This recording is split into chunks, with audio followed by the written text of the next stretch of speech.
Seja bem-vindo ao Seminário de Teologia e Vida Cristã Palavra da Vida. Você está em mais um curso de teologia cuja proposta é fazer alargar o seu conhecimento na área teológica, um curso descomplicado, contextualizado, provocativo, reflexivo e que faça sentido para a nossa vida cotidiana, porque entendemos que não só a construção conceitual da teologia, respeitando as correntes da teologia construída nesses quase 2000 anos, mas isso só não é suficiente. Nós pretendemos que a partir do entendimento bíblico, dos conceitos esclarecidos, nós possamos reproduzir isso em uma espiritualidade no nosso cotidiano e na continuidade. Então, nosso ponto que paramos, né?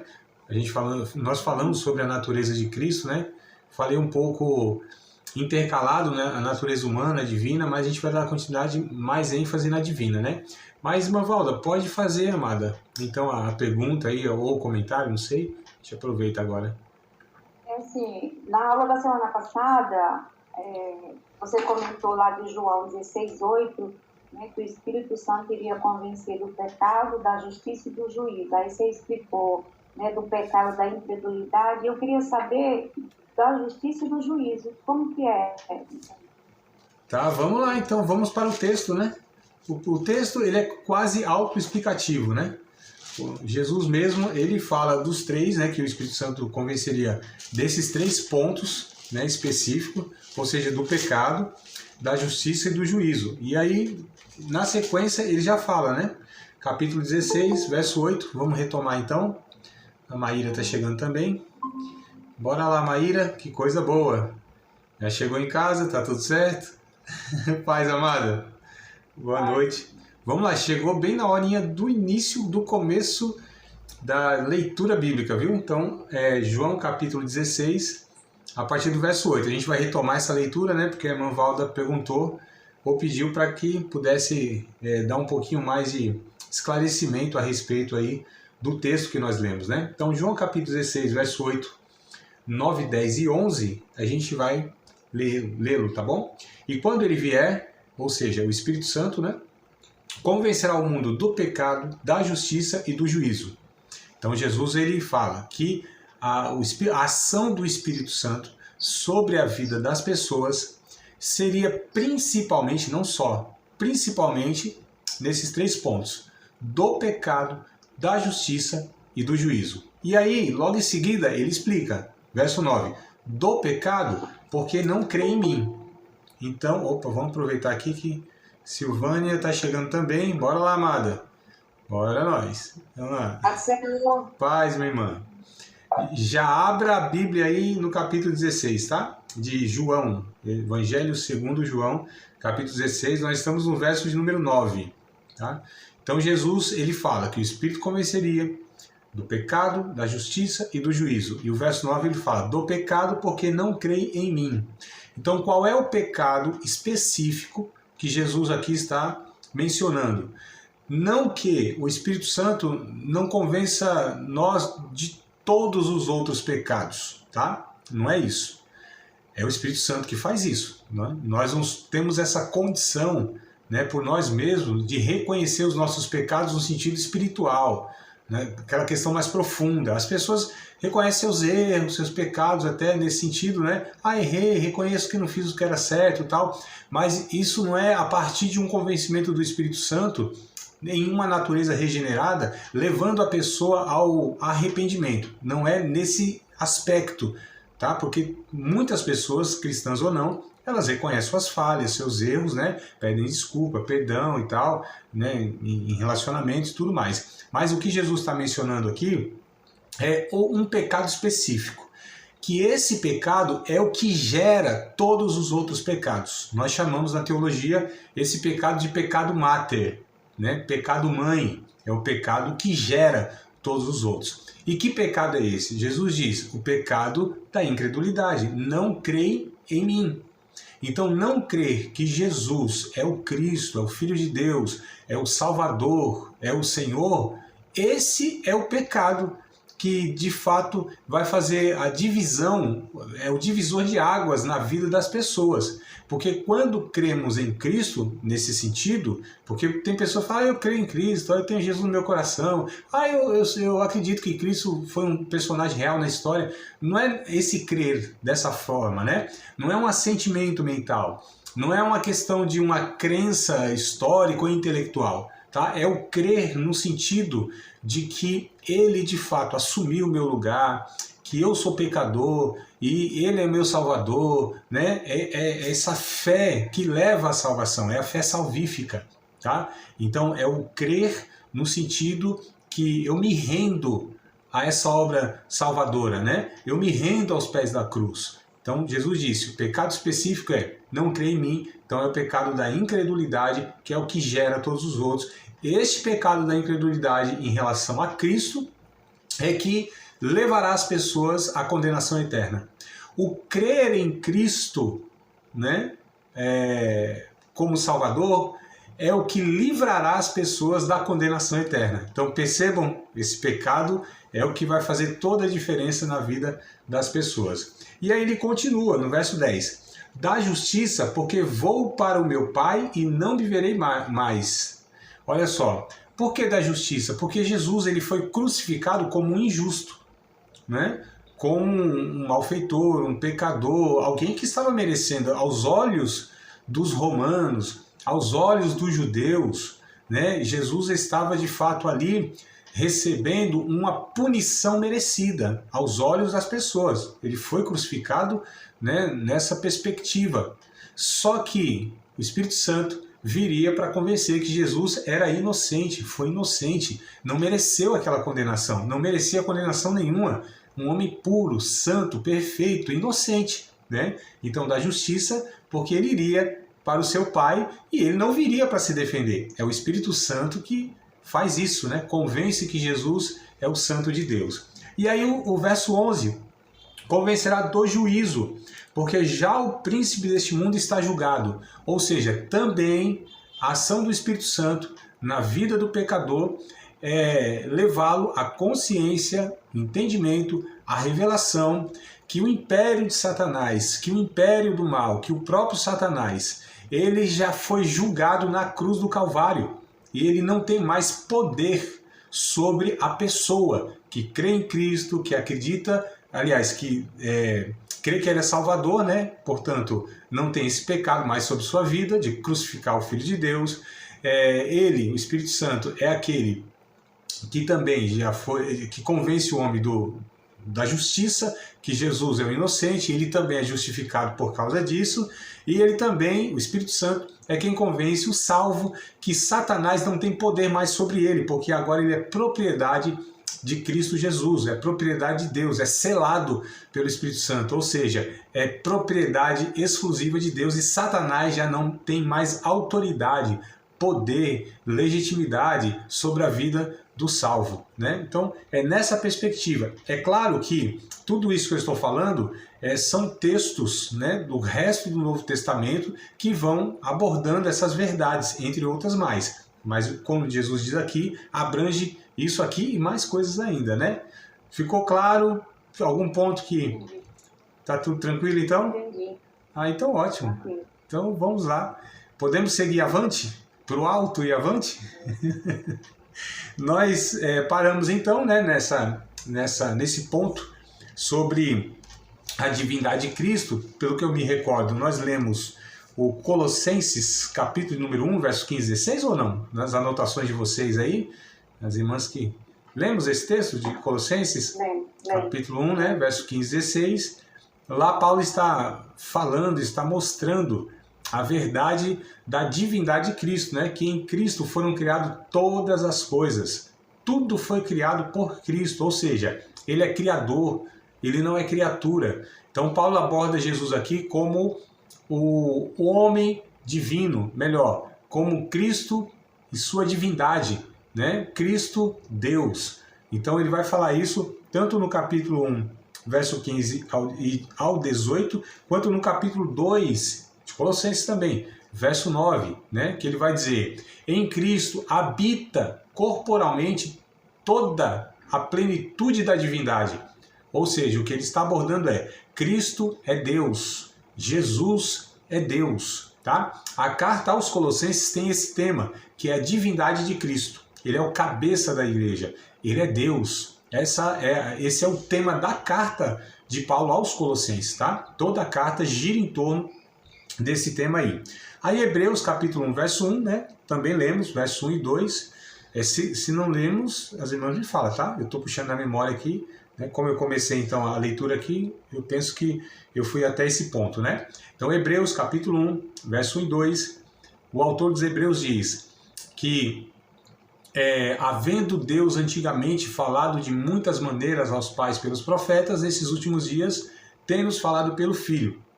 Né? E aí o texto do verso 2 é o que vai dar ênfase aí na questão da divindade de Cristo, dizendo que, eu não me recordo agora exatamente, então eu vou ler com vocês aqui, espero que vocês estejam procurando aí também, verso 2, né, do capítulo 1 de Hebreus.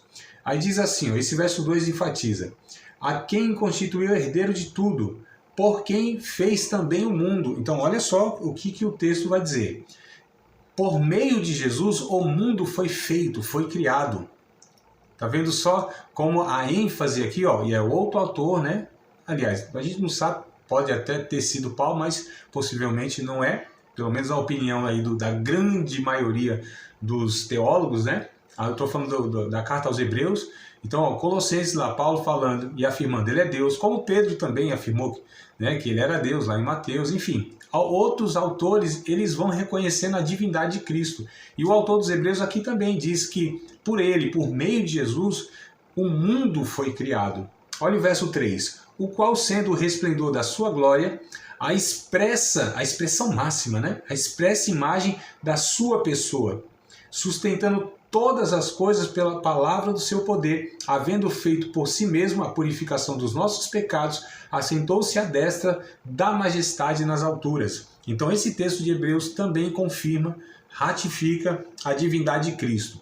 Quando a gente lê Judas, olha só, lá pertinho de Apocalipse, né? Um livro antes de Apocalipse, Judas, verso 25, né? Judas não tem capítulo? Aliás, tem uns que falam capítulo único, né? Mas é um capítulo só.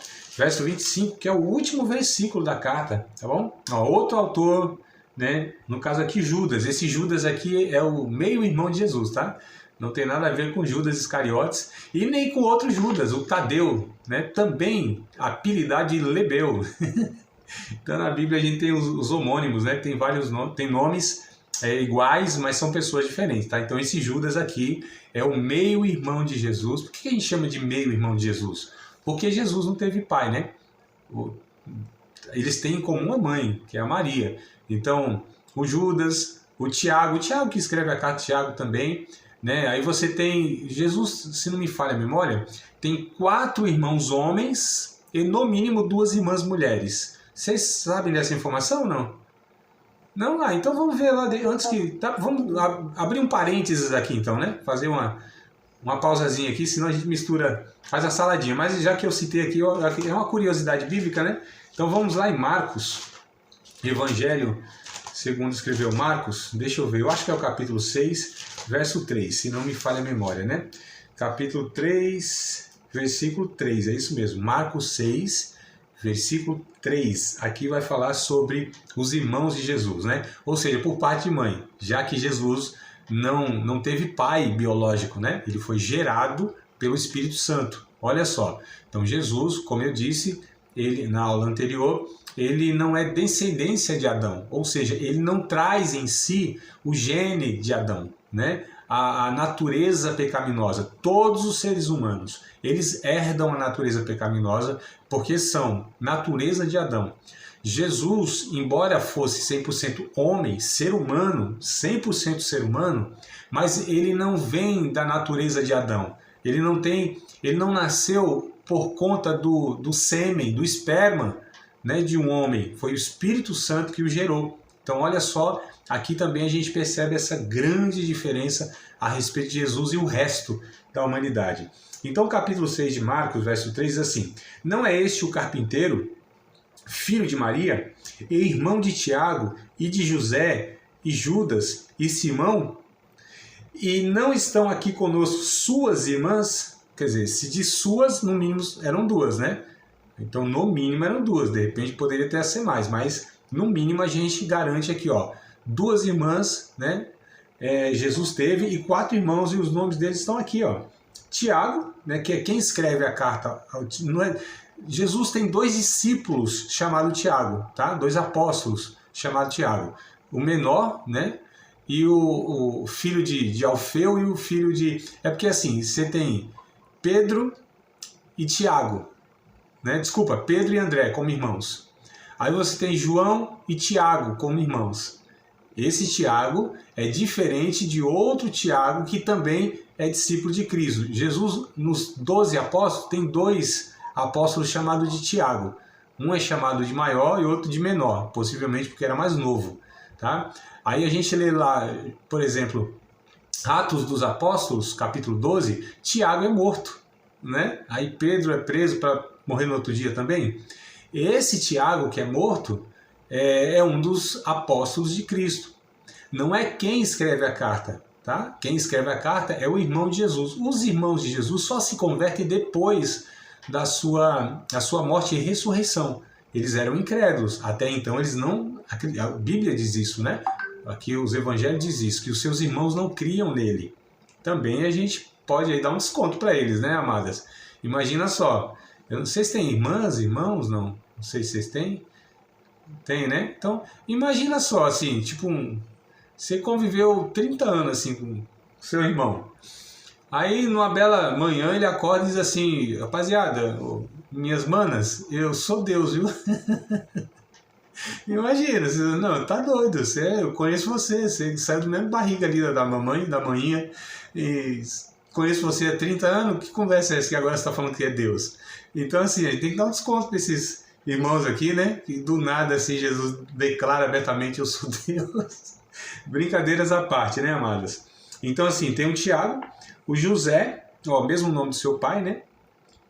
Judas, que não é, como eu falei, o Judas Iscariotes, tá? E que não é o outro Judas, que é Tadeu, né? Então, tem 2 Judas, tem 2 Tiago e 2 Judas como apóstolos de Cristo. É que um é chamado de Tiago, filho de Alfeu, e outro filho de Lebeu.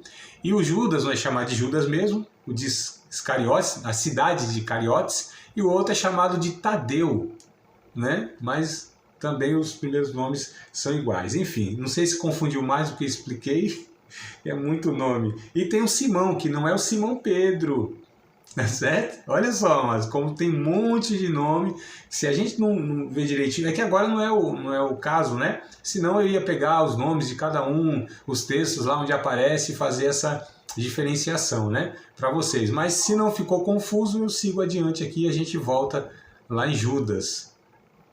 Podemos voltar? Então vamos lá? Tomara que tenha esclarecido aí. Então fechamos o parênteses, voltamos em Judas, né? Carta de Judas, o que é o meu irmão de Cristo, aí você já sabe por que é meu irmão de Cristo. E no verso 25, ele diz assim, ao único Deus, Salvador nosso, por Jesus Cristo, nosso Senhor, seja glória e majestade, domínio e poder, antes de todos os séculos, agora e para todos sempre. Amém. Então aqui Judas afirma também a divindade de Cristo, tá? Aí a gente vai lá para Apocalipse, eu não vou ler, né? São 2 capítulos inteiros que eu vou só mencionar para vocês, pegar algumas partes na memória, inclusive, mas se quiserem anotar e ler depois, eu acredito que vai ser muito bom para que vocês, de fato, tenham todo o contexto aí, tá? Mas o Apocalipse, o capítulo 4 e o capítulo 5, os 2 capítulos, eles afirmam a divindade de Cristo. No primeiro capítulo, né, no capítulo 4, melhor dizendo, de Apocalipse, lá no finalzinho, no verso 11, vai dizer assim, digno és, Senhor, de receber glória e honra e poder, porque tu criaste todas as coisas, e por tua vontade são e foram criadas. Então, se vocês lerem antes, né, todo o capítulo, desde o verso 1 até esse ponto, está falando de Jesus sendo adorado no céu, lá na eternidade, né, junto com o Pai, junto com o Espírito, ou seja, fazendo parte da Trindade, ou como eu gosto mais de falar, a triunidade, né, que é Deus, Pai, Filho e Espírito Santo. vai dizer aqui que ele é criador. Então, capítulo 4, o texto diz que na eternidade, Jesus ele é adorado por ser criador. O motivo da adoração dos seres celestiais na eternidade é adorar Cristo pelo fato dele ser criador. O capítulo 5, Jesus ele aparece também aqui na visão de João, e aí lá no verso de número 9, olha só, verso de número 9, diz assim: cantava um novo cântico, dizendo, digno és de tomar o livro, de abrir os seus selos, porque foste morto, com teu sangue compraste para Deus homens de toda tribo, língua e nação, e para o nosso Deus os fizestes reis e sacerdotes, e eles reinarão sobre a terra. Enfim, aí vai prosseguindo aqui a visão, e vai mostrando que os animais, os seres viventes, aqueles que representavam todo o povo de Deus no Antigo e Novo Testamento, se prostram e adoram a Jesus. Qual a motivação aqui no capítulo 5 dessa adoração também na eternidade, né? E toda a igreja e todos os salvos representados aqui na visão. Pelo fato de Jesus ser o resgatador, o salvador da humanidade. Então no capítulo 4, Jesus ele é adorado e reconhecido como Criador. No capítulo 5, ele é adorado e reconhecido como Salvador da sua própria criação que se perdeu, mas ele resgatou. Então, fora os outros capítulos, por exemplo, se a gente for lá no capítulo 19, né, do Apocalipse, ó, capítulo 19, verso 11 ao verso 16, a gente está no final da história humana. Percebam que toda a Bíblia, né, e principalmente o Novo Testamento, vem revelando, desnudando aí Cristo como sendo soberano. Então ele morreu lá como um cordeiro, só que ele morreu lá não porque tiveram poder sobre ele para matá-lo. Jesus mesmo diz lá no Evangelho de João, ninguém tem poder para me tirar a vida, é eu mesmo que a dou e depois torno a tomá-la. Olha só, amadas, veja só. Ah, os judeus mataram Jesus, nossos pecados mataram Jesus, os romanos mataram Jesus. Não, Jesus disse, ninguém tem poder para me matar. É eu que dou a minha vida e depois sou eu que torno a tomá-la. Quando a gente lê, eu acho que eu já citei para vocês, Atos, capítulo de número 2, verso 24, que as ânsias da morte, né? Porque assim, quando morreu aí, ou morreram, todos os salvos, inclusive os homens e as mulheres de Deus, de toda a história humana, lá do Antigo Testamento, e até mesmo os apóstolos, né? Ou, aliás, antes de Jesus não, só mesmo alguns ali. Os apóstolos foram morrer depois. Mas todos esses homens de Deus, esses grandes heróis da fé, aquela coisa toda, quando eles morreram, a morte tinha legitimidade sobre eles. Tanto é que eles morreram, só que estavam aguardando em Deus, porque morreram salvos, né? E até vou adiantar a pergunta que eu acho que vocês iam fazer daqui a pouquinho. Como que... Eu já adianto, eu acho que vocês iam fazer essa pergunta logo agora, né? Mas eu estou me adiantando, tá? Desculpa aí ser precipitado, eu acho que vocês iam fazer essa pergunta, mas eu faço por vocês. Como que esses homens então foram salvos se Jesus não tinha morrido ainda na cruz do Calvário? Não era essa a pergunta que vocês iam fazer? Aí, tá vendo, irmã Silvânia? Eu sei que vocês iam fazer essa pergunta. Só que é interessante que o texto de Hebreus, capítulo de número 11, se não me falha a memória, verso 13, tá? Diz que todos esses homens, no Antigo Testamento, o texto lá, o capítulo 11, está se referindo a todos os patriarcas, né, os salvos do Antigo Testamento, o povo de Deus do Antigo Testamento. Eles morreram sem terem visto a promessa, mas confessando Jesus, confessando que eram peregrinos estrangeiros na terra, abraçando, morreram na fé, pela fé, né? Então não alcançando a promessa, mas crendo nela. Olha só que coisa interessante, né? Acho que é o verso 13, me confirme aí, estou buscando na memória aqui. 13, irmã Valda, tá certo? Quiser ler, amado, já que está aí engatilhada, microfone aberto e tudo mais, por favor. Todos estes morreram na fé, sem terem recebido as promessas, mas vendo-as de longe e crendo-as, abraçando-as, confessaram que eram estrangeiros e peregrinos na terra.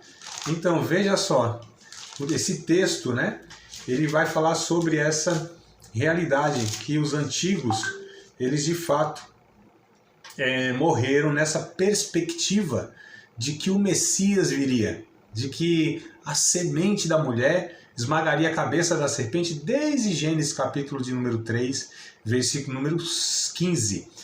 Nós chamamos esse texto de Gênesis 3 e 15 de proto-evangelho, ou seja, primeiro evangelho. É o primeiro anúncio, né? O primeiro anúncio das boas novas, que viria alguém para salvar a humanidade. Foi logo ali quando o casal peca, né? Diga, irmã Vânia. Qual livro mesmo, pastor? Do qual? Do Gênesis que eu estou falando? Do 3 e 15 é Gênesis. É Gênesis. Gênesis capítulo 3, verso 15. Exato. Que Jesus disse, né? Ou melhor, que o Pai disse a respeito de Jesus, dizendo o seguinte para o casal. O casal pecou, né? Chamou lá o casal, o homem, a mulher e Satanás, chamou na reunião lá, e aí disse assim, ó, nascerá um da semente da mulher que esmagará a cabeça da serpente. Né? Então o próprio Deus é quem dá o anúncio ali a toda a humanidade. A toda a humanidade eram os dois, que estavam representando a humanidade. Então o próprio Deus é que prega o evangelho. O próprio Deus que traz a boa notícia. Né? Ali tem a primeira vez na história da humanidade onde a gente vê anunciado ao ser humano que Deus providenciaria, estava já na verdade providenciado, né? Quando a gente lê o Novo Testamento, a gente sabe que na eternidade isso já foi resolvido. Antes dos homens serem criados e pecarem.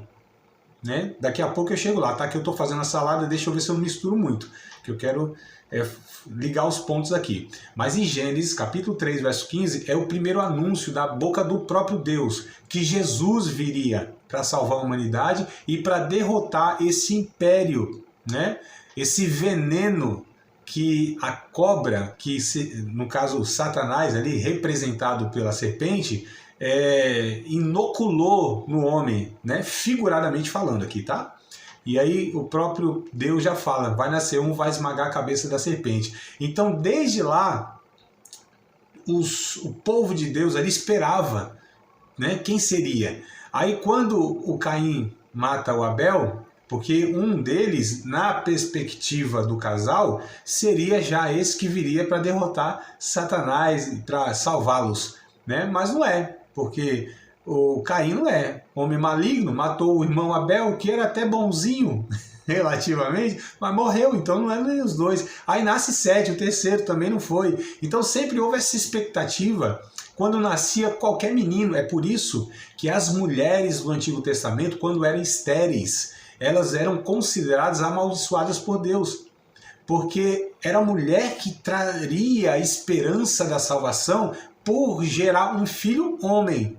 É por isso também que nós vemos nos textos bíblicos, né, em todo o Antigo Testamento, a importância do primogênito, a importância do filho homem, né, e as mulheres quase não eram citadas nas genealogias, e quando tinham mulheres não eram tão valorizadas quanto os homens, porque havia essa expectativa. Ao nascer um filho homem, ali poderia ser o Messias, poderia ser o Salvador do mundo. E Israel viveu milhares de anos nessa expectativa, até que de fato nasceu lá em Belém de Judá. A gente chega lá também. Deixa eu só acrescentar mais uma informação a respeito dessa verdade que eu falei última agora. No sentido que os antigos, eles tinham essa consciência, tinham essa expectativa, tinham essa fé que Jesus, ou que o Messias, ou que viria o seu Redentor. No livro de Jó, estou tentando procurar aqui, mas enquanto eu falo para vocês, eu sou homem, né? Homem só faz uma coisa de cada vez, não dá certo fazer duas. Senão a cabeça entra em parafuso, dá tilt, cola as placas, começa a sair fumaça. É que eu estou lembrando de um texto de Jó 13 e 15, né? Que Jó ele diz assim, ainda que ele me mate, nele esperarei, com todos os meus caminhos defenderei diante dele, né? Mostrando a fé dele. Mas é o texto, eu acho que é um pouquinho mais para frente, que ele diz assim, eu sei que o meu Redentor vive. Como vocês são melhor de Bíblia do que eu, se acharem me ajude, tá? Eu sei que meu Redentor vive e que por fim ele se levantará sobre a terra, ainda em minha carne o verei. Vocês lembram aí que texto é esse de Jó? É o livro de Jó. Isso aí. 19 e 25. Pronto, irmã Wada, tá vendo só? Eu sei, tenho certeza que vocês é melhor de Bíblia do que eu. 19 e 25, né? Isso, passei batido aqui, ó. Porque eu sei que o meu Redentor vive, Jó falando, né? E que por fim se levantará sobre a terra. Então, olha só na fala de Jó. E Jó aqui, ele é contemporâneo de Abraão, viu? Não sei se vocês têm essa informação, se eu passei, ou se vocês já leram em outro lugar, ou ouviram de alguém, mas Jó é contemporâneo de Abraão. Ele está aqui no meio da Bíblia, né, antes de Salmo, mas ele vive, eu falei ele vive no mesmo período que Abraão, que está lá no capítulo 12 de Gênesis, né? Tá? Então, olha só para a gente ver, ó, lá na antiguidade já tinha essa consciência, essa perspectiva, e dizendo aqui, eu sei que o meu Redentor vive, ele vai se levantar sobre a terra e tudo mais. É uma linguagem poética, é um livro poético, mas a gente associa isso a essa consciência dos antigos a respeito de Cristo, tá? Então, só para falar disso, aí a gente volta lá para Apocalipse 19. Vocês pensaram que eu tinha esquecido de Apocalipse 19, né? Esqueci não. Vamos lá, Apocalipse 19, que eu estava falando, né? Ao longo de toda a humanidade, né? Deus já estava aqui, de alguma maneira, mostrando a respeito do Salvador. E aí, no final da história humana, Jesus, ele continua sendo mostrado como aquele que é criador, que é sustentador e que é resgatador da sua criação que se perdeu. E ele aparece aqui triunfante, vitorioso. Olha só, capítulo 19, versículo número 11 ao 16. Eu vi o céu aberto e eis um cavalo branco. O que estava sentado sobre ele chama-se Fiel e Verdadeiro, e julga e peleja com justiça. E os seus olhos eram como chama de fogo.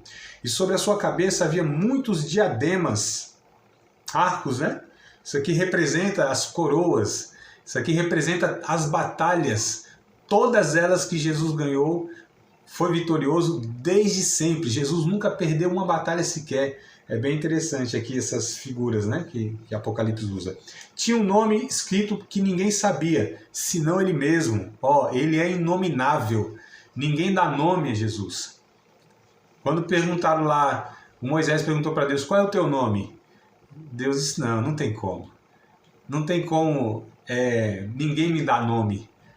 Não se nomeia Deus. Não existe um nome de Deus. Não existe nada que defina Deus. Mano. Essas coisas são humanas. E aí tem uns até meio equivocados aí, brigando. O nome de Deus é Yahvé, não é Adonai, é o tetragrama não sei o quê. Amados, isso não cabe. Deus, ele vai se revelando. Os termos, né? Por exemplo, que aparece no Antigo Testamento, que a gente até falou na 2 aulas passadas, a gente falou de Deus, né? E tal.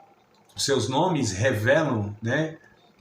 Trazem para nós uma noção dos seus atributos, das suas características, né? Como Jeová Nissi, Jeová Shalom, Jeová Raá, né? Vem trazendo para nós ideias de características de Deus, mas não é que Deus tem um nome, né? O nome de Deus. Qual é o nome de Deus? Não tem, amados. Né? Quem nomeia, quem dá nome, tem autoridade sobre a pessoa. Não é assim que a gente faz com os nossos filhos, por exemplo? Né? Então, dá nome. Deus deu nome aos anjos, Deus deu nome às estrelas, Deus deu nome a alguns homens também especificamente na história, isso mostrando ele tem autoridade sobre tudo e sobre todos, mas ele não é nomeado, ele não tem nome. E aqui é interessante que diz isso, né? Tem um nome escrito que ninguém sabia, senão ele mesmo. Olha só, verso 13, estava vestido de uma veste salpicada de sangue, e o seu nome, pelo qual se chama, é a Palavra de Deus. Então, se quisermos chamar Jesus ou Deus, Jesus aqui no caso, né? Se não quisermos chamar de Deus diretamente, chamamos ele de a Palavra de Deus. É o Logos, é o Verbo encarnado, é a palavra que fez todas as coisas, né? Vamos lá, verso 14. E seguiram os exércitos que há no céu, em cavalos brancos e vestidos de linho fino, branco e puro, e da sua boca saía uma aguda espada para ferir com ela as nações, e ele as regerá com vara de ferro. E ele mesmo é o que pisa o lagar do vinho, do furor, da ira do Deus Todo-Poderoso. E na sua veste, ou na veste e na sua coxa, tem escrito este nome, Rei dos Reis e Senhor dos Senhores. Então, olha como o final da história humana, Jesus, ele é mostrado como o triunfante, o Senhor dos Senhores, o Rei dos Reis, aquele que tem todo o poder, toda a autoridade, que nunca perdeu uma batalha desde sempre, sempre foi soberano sobre tudo, sobre todos, criador, mantenedor da sua criação, resgatador da sua criação, juiz da sua criação ou daqueles que se rebelaram contra ele no final da história humana, com o sopro da sua boca, vai jogar a destruir Satanás, né? O anticristo, o falso profeta, vai jogar todos no lago de fogo, vai julgar os homens, os grandes, os pequenos, os famosos, os anônimos, vai estar assentado à destra do Pai e como juiz virá para julgar. Veio como um cordeiro para ser sacrificado lá na cruz do Calvário por nós. É por isso que ele é o cordeiro e é o leão. É o alfa e o ômega, o princípio e o fim, o que era, o que é e o que há de vir, o todo-poderoso. Amadas, aqui nós estamos falando de Deus, o nosso Senhor, o nosso Salvador, a quem prestamos toda a reverência, toda a adoração, toda a glória, todo o louvor, toda a honra, toda a ciência, majestade. Ele é digno de ser adorado por homens, por anjos. Ele é temido no inferno. Ele é Deus, é o nosso Senhor, ressurreto, vivo para todo sempre. Então esse é o nosso Senhor Jesus Cristo, né? A quem professamos com maior alegria no nosso coração. Tema da igreja, tema do bom pregador, deve ser o Calvário. Então aqui a gente fala da divindade de Cristo, tá? Então nós enfatizamos a divindade, mas também não podemos esquecer da humanidade. Falamos da humanidade, mas também não podemos esquecer da divindade de Cristo, tá? Então as duas naturezas de Cristo, elas são essenciais para aqueles que de fato o servem, entender isso. A importância dessas duas verdades, né? Jesus 100% homem, 100% Deus. E aí não cabe na lógica humana, porque para nós 100% é uma coisa só. Mas no caso de Jesus, Jesus cabe tudo que não cabe no ser humano, porque o ser humano é limitado. Jesus não é. E a gente tem dificuldade, às vezes, de pensar isso. Como pode ser 100% ser humano e 100% Deus, né? em uma pessoa só, por assim dizer? Como pode isso? Em Jesus pode, não pode no resto.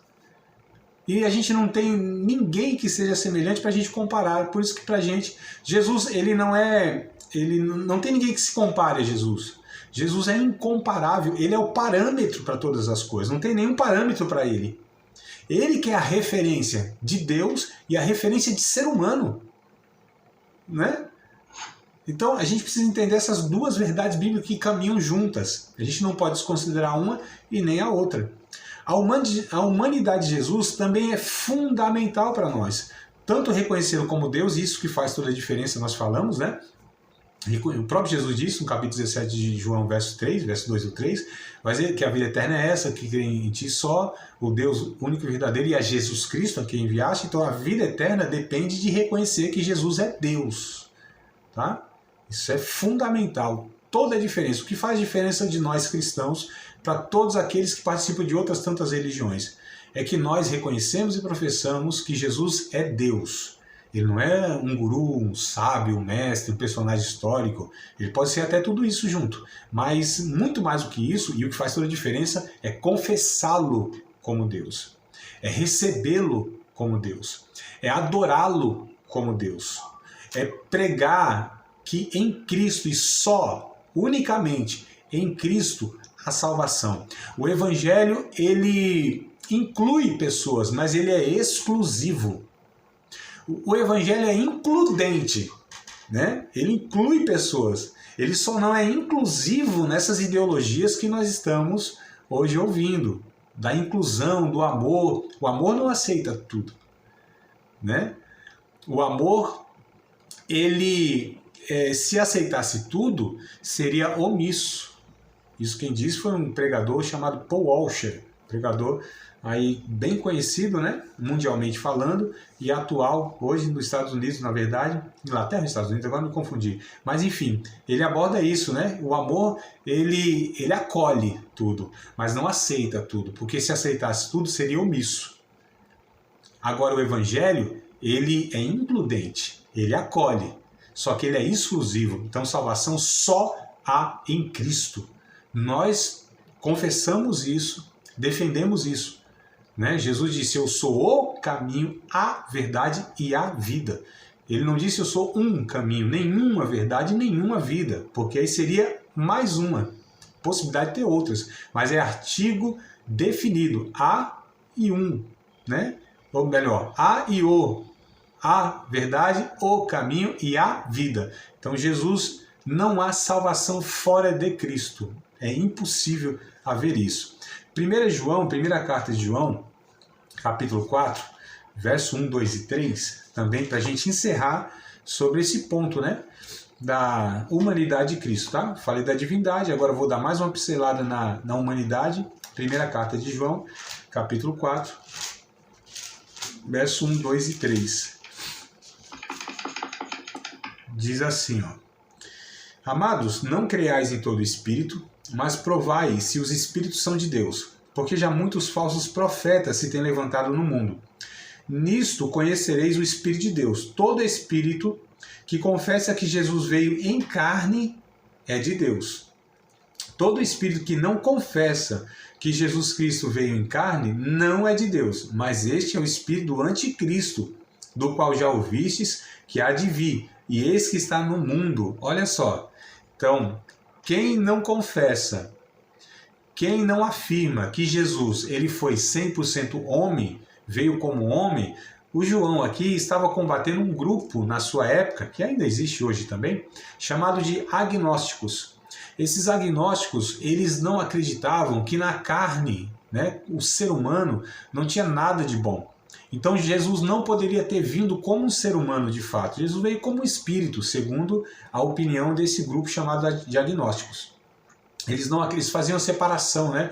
Não, é mais ou menos uma ideia da filosofia socrática, né? Sócrates, Aristóteles, Platão, ali tem aquela ideia de que o que é bom é subjetivo, é só as ideias, né? O corpo é quase que um aprisionamento da alma, então o corpo não presta para nada.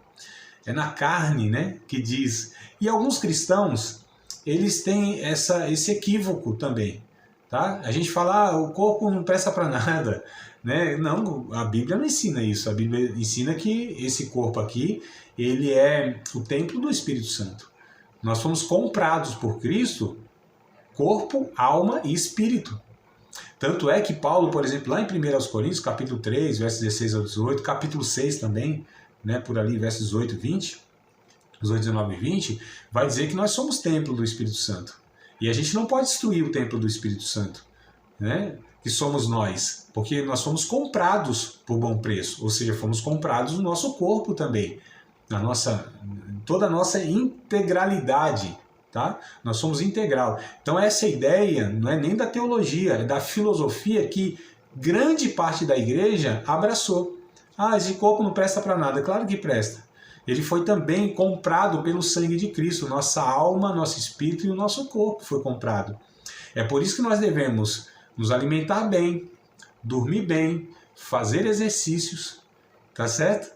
E não prejudicar o nosso corpo, porque ele também é espiritual. Ele faz parte da obra salvífica de Cristo. Na eternidade, esse corpo terá uma continuidade, que é glorificado. O corpo não é menos espiritual, nem menos importante, porque não é só a alma que se salva, a alma que vale, a alma que Jesus quer só a alma, não, amadas. A Bíblia ensina que o corpo também. Então é por isso a ênfase do João aqui, a gente vai ver no capítulo 5, a primeira carta ainda, só que agora no capítulo 5, versos 6, 7 e 8, ainda 1 João, só capítulo 5, versos 6, 7 e 8. Olha só, a ênfase sobre o corpo de Jesus, sobre a humanidade mesmo, né? Este é aquele que veio por água e sangue, isto é, Jesus Cristo, não só por água, mas por água e por sangue. E o Espírito é o que testifica, porque o Espírito é a verdade. Porque 3 são os que testificam no céu, o Pai, a Palavra e o Espírito Santo. E esses 3 são um. E olha só a coisa interessante. E 3 são os que testificam na terra, o Espírito e a água e o sangue. E esses 3 concordam em um. Então a gente percebe aqui, João enfatizando a humanidade de Cristo. O mesmo João aqui, ele vai dizer, agora deixa eu ver, acho que é a segunda carta, Ou é a primeira? Acho que eu falei na semana passada, mas eu vou repetir essa verdade aqui. Eu falei na semana passada sim, mas é o capítulo 1 mesmo da carta, e verso 1, que ele vai dizendo, né? Nós tocamos, nós apalpamos a palavra da vida. Então tocaram na palavra da vida. Eles, assim, ó, palparam mesmo, assim, ó, sentiram. Já pensou que privilégio? Tocar em Deus, literalmente? Porque Jesus é Deus. Então eles tocaram. E o João, mais ainda do que os outros apóstolos, teve o privilégio, tinha a consciência dessa relação tão próxima que chegava a encostar a cabeça aqui, ó, no peito de Jesus. Olha, amados, ouvindo o coração. Imagina o privilégio que o apóstolo João teve. A consciência, ele entendeu, os 11 não entenderam. Achava que só podia ficar aos pés de Jesus como Senhor ali, devotando, como servos. E aí João entendeu, não, ele pode ser o meu amigo, ele quer ser meu amigo. E ele recostava aqui a cabeça, aqui, ó. Olha o relacionamento, né? No peito de Jesus, ouvindo o coração, as batidas do coração daquele que ama o mundo. Já pensou num privilégio desse? Está abraçado literalmente com Jesus, né? Então eles tocaram na palavra da vida. O livro de Hebreus, capítulo 2, vamos um pouquinho para trás, né? Hebreus, capítulo 2, versos 14 ao 18, também vai enfatizar a humanidade de Cristo. Só para a gente fechar essas duas verdades, né? Humanidade e divindade de Cristo. Olha o que diz o livro de Hebreus, capítulo 2, versos 14 ao 18. Visto como os filhos participam da carne e do sangue, também ele participou das mesmas coisas. Está falando a respeito de Jesus, né? Para que pela morte aniquilasse o que tinha o império da morte, isto é, o diabo, e livrasse todos que, com medo da morte, estavam por toda a vida sujeitos à servidão. Porque, na verdade, ele não tomou os anjos, mas tomou a descendência de Abraão, pelo que convinha que em tudo fosse semelhante aos irmãos, para ser misericordioso e fiel sumo sacerdote naquilo que é de Deus, para expiar os pecados do povo. Porque naquilo que ele mesmo, sendo tentado, padeceu, pode socorrer os que são tentados. O autor dos Hebreus está enfatizando a humanidade de Jesus pelo fato que Jesus se assemelhou, Jesus se compadeceu, Jesus ele se colocou no lugar do ser humano em todos os sentidos e se identificou com o ser humano. Tanto é que no capítulo 4, Hebreus mesmo aqui, ó, capítulo 4, versos 14 a 16, olha o que o autor continua dizendo. Visto que temos um grande sumo sacerdote, Jesus, Filho de Deus, que penetrou nos céus, retenhamos firmemente a nossa confissão, porque não temos um sumo sacerdote que não possa compadecer-se das nossas fraquezas, porém, um que, como nós, em tudo foi tentado, mas sem pecado. Cheguemos, pois, com confiança ao trono da graça para que possamos alcançar misericórdia, melhor dizendo, e achar graça, a fim de sermos ajudados em tempo oportuno. O autor dos Hebreus diz, Jesus como sumo sacerdote, ele se fez homem, ele foi tentado em tudo. É por isso que ele se compadece. Jesus, ele se compadece, ele intercede com propriedade. Quando eu vou chorar pelas angústias, lutas da vida, tristezas e dificuldades, Jesus, como um sacerdote, ele não pega as minhas lágrimas e leva ao Pai. Ele vai junto comigo. As minhas lágrimas são juntadas com as lágrimas do Cristo que chora comigo. E ele intercede, levando em si as minhas angústias, os meus sentimentos ao Pai. Então, como Deus, Jesus, ele estava cercado de anjos, adoração, como a gente já viu em Apocalipse. Mas como homem, na cruz do Calvário, ele se sentiu só. Ele disse, Deus meu, por que me desamparaste? Como Deus, ele nunca dormiu ou sentiu sono. Mas como homem, ele dormiu, inclusive, lá no barquinho de cansado que estava. Como Deus, ele não se cansa, não se fadiga, né? Não tosqueneja, não pestaneja. mas como homem, ele teve que dormir e descansar. Como Deus, ele é aquele que alimenta o mundo, dá vida ao mundo. Ele é o pão da vida que desce do céu. Mas como homem, ele padeceu fome. Ele teve fome. Como Deus, ele é a água da vida. É aquele que supre a vida humana e biológica, sendo essa água da vida. Mas como homem, ele disse, eu tenho sede. Como Deus, ele jamais sofreu, padeceu. Mas como homem, ele foi crucificado, ele foi coroado de espinhos, ele foi chicoteado. Como Deus, ele é aquele que está rodeado de adoração. Como homem, ele foi vilipendiado, desprezado, afrontado, cuspido, espancado. Como Deus, é aquele que tem a vida absoluta em si. Como homem, foi aquele que se entregou e experimentou a morte em nosso lugar. Como Deus, então, ele é aquele que criou todas as coisas. Como homem, ele se esvaziou da sua glória e se fez como um ser humano semelhante aos seres humanos criaturas. Como Deus, ele é o leão da tribo de Judá. E como homem, ele se fez como um cordeiro que foi levado com uma ovelha muda, sem abrir a boca, até os seus algozes. Como Deus, ele é aquele que é sempre e todavia será adorado por toda a eternidade. Como homem foi rejeitado pelos seus patrícios, pelo seu próprio povo, rejeitado pelos seus irmãos, pela sua família. Como homem é aquele que experimentou todas as tentações, mas como Deus, ele nunca pecou. Esse é o nosso Jesus, amadas. Ele merece toda adoração, todo louvor, toda honra e toda glória para todo o sempre. E amém. Se Pentecostais tivesse vindo, pelo menos glória a Deus tinha dado depois dessa... Glória a Deus. Amém. Ainda bem que chegaram, os pentecostais estão chegando aí. Nós temos 8 minutos aqui. Se vocês quiserem fazer algum comentário, alguma pergunta do que falamos até aqui, porque a gente depois vai falar sobre os ofícios de Cristo, né? Mas a humanidade e divindade, eu encerro aqui com essa aula, né? Para a gente não dar mais segmentos, senão eu não consigo abordar nas próximas aulas outras coisas, tá? Mas fique à vontade. Um comentário, alguma pergunta, foi falado hoje. Eu quero aqui fazer menção do versículo 1 de João 5:8, né, falando, diz assim, que os três são os que testificam na terra, o Espírito, a água e o sangue, que esses três concordam no. O Espírito é o Espírito Santo, a água e o sangue se refere a Deus Pai, Deus Filho? Se refere à humanidade de Cristo mesmo. Se é referência à humanidade de Cristo, né?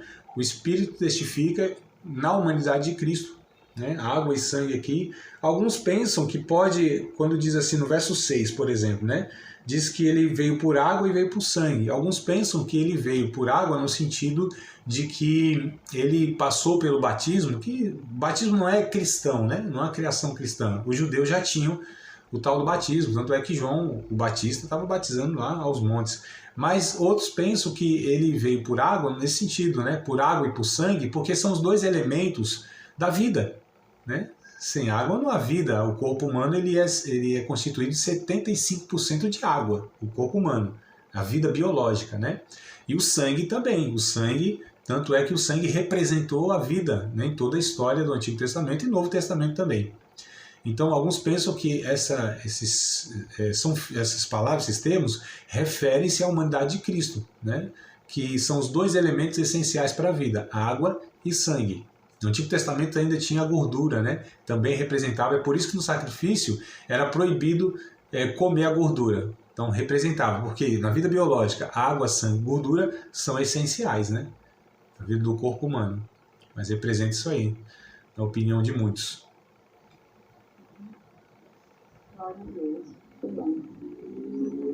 Mais alguém? Tem 6 minutos para desespero de vocês, ainda tem 6 minutos. Ai, meu Deus, senti um conforto tão grande quando Jesus, né, ele tomou nosso lugar e assim, vai interceder aqui nas nossas dores, as nossas angústias, as nossas aflições. foi para mim. É porque Verdade. a gente pensa, né? Às vezes a gente fala assim, eu vou orar a Deus porque eu vou orar a Jesus porque ele vai interceder por mim, porque eu tô aqui, fui traído. Jesus faz isso, só que ele também foi traído. Então, ele sabe muito bem a dor, a angústia, o sofrimento e a tristeza de quem foi traído. Ele experimentou isso na carne. Ele vai levar isso com propriedade, com empatia. Jesus, ele sabe. Como Deus, ele nunca tinha como experimentar essas coisas. Deus é inatingível. Deus não experimenta fome, sede, tristeza. Deus, essas coisas não alcançam a Deus, mas ele se esvaziou da divindade. E ele se sujeitou a essas mazelas, sensações, né? Aí ele fala, Senhor, eu fui traído por um amigo tão querido, tão íntimo, traído pelo meu cônjuge, fui traído pelo meu filho, pelo meu pai, por um líder meu. Jesus disse, eu sei, meu filho, bem o que é isso. Eu também fui traído por um amigo íntimo a quem eu tanto amava. Né? Senhor, eu estou tão solitário, eu estou me sentindo sozinho, eu vivo no meio de tanta gente, mas me sinto sozinho. Eu falei, não, meu filho, eu sei o que é isso. Eu me senti solitário, não só por aqueles que eu fiz tanto bem durante todo o meu ministério, mas eu me senti abandonado até pelo meu próprio pai. Eu sei o que é isso, meu filho. E ele leva isso em si, amado. É isso que é interessante do sacerdócio de Jesus. Não é aquele que o pastor, que entra no gabinete, ouve e vai orar a Deus e intercede. Não é aquele sacerdote do Antigo Testamento que recebia os pecados das pessoas e intercedia a Deus. Não. Jesus, ele recebe em si.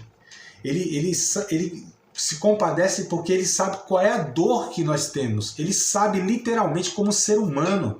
E aí ele fala, Pai, eu experimentei isso, ele é limitado, ela é limitada. A dor que está sofrendo, Pai, eu sei o que é isso. Eu experimentei na carne, eu experimentei na condição humana, Pai. Eu estou intercedendo aqui, renova, dá graça, envia os seres celestiais, ampara. Então Jesus é esse sumo sacerdote que intercede eficazmente por nós, porque ele intercede com propriedade. Ele não só pede ao Pai, ele também fala, Pai, o Senhor consola ele como o Senhor fez comigo. É por isso que tem um texto bem interessante que diz que nós vamos ser consolados com o mesmo consolo que Cristo teve na cruz do Calvário. Então, nosso Senhor é que faz essa ponte perfeita, ele assume em si a nossa humanidade. É por isso que Deus pode muito bem, apesar dos nossos pecados, por causa de Cristo Jesus, nos tolerar, não só nos tolerar, mas nos receber como filhos. É por isso que nas nossas limitações, pecados, fraquezas, dificuldades, Deus não vem com juízo, porque Jesus já sofreu tudo isso em nosso lugar. Ele nos substitui até hoje. É o nosso Senhor, é esse Deus que se fez como nós, que até hoje, não foi só ali não, até hoje Jesus, ele carrega essa natureza humana. Até hoje, Jesus carrega a natureza humana para a eternidade. Quando no capítulo 4 de Apocalipse, os seres celestiais lá, o ancião, acho que é um ancião, né? Diz aqui, porque João chorou muito, dizendo, quem é digno de abrir o livro e desatar seus 7 selos? Não havia no céu, na terra, nem debaixo da terra, ninguém digno. Aí João começa a chorar copiosamente. Aí vem um e diz, não chore, João, eis aqui o leão da tribo de Judá, o que venceu a raiz de Davi. Aí quando ele olha do lado, quem ele vê? Um cordeiro com marcas da crucificação. Para a eternidade, para os seres celestiais, o leão da tribo de Judá, a raiz de Davi. Para João, representando a igreja e os seres humanos, ele vê o cordeiro com marcas da crucificação. O texto diz isso. Então Jesus, ele carrega ainda para a eternidade esta humanidade. Então lá na eternidade, diante de Deus, tem um ser humano perfeito, nosso Senhor Jesus, nos representando diante do Pai da divindade. É isso, amadas. Tá acabando aqui, ó, 10 participar de mais uma aula de um dos nossos cursos do Seminário de Teologia. Vida Cristã, Palavra da Vida. Espero que tenha te abençoado, não só alargado o seu conhecimento teológico, mas que tenha também atingido o teu coração para que você possa a cada dia mais reproduzir a vida de Deus nas suas relações cotidianas. Se você ainda não é aluno oficial de um dos nossos cursos, se inscreva aqui no contato que vai aparecer do WhatsApp. Também nos siga nas redes sociais, se inscreva no nosso canal, compartilhe à vontade e Deus